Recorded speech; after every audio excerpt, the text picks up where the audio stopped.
Churchill, because Winston Churchill did intervene in Iran, and we are living with the consequences of that today.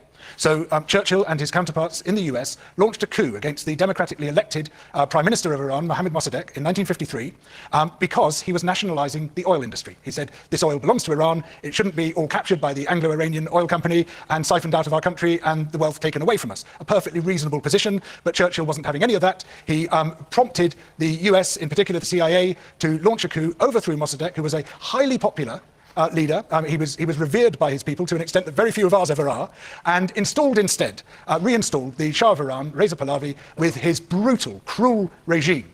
And when that regime was overthrown in the Iranian Revolution in 1979, one of the main reasons that people gave for that new revolution was the overthrow of Mossadegh in 1953. So we are now living, or rather the Iranians are now living, with this brutal and horrible Ayatollah's regime, which was instituted in response to what the British and the Americans did before. This is what's called imperial blowback.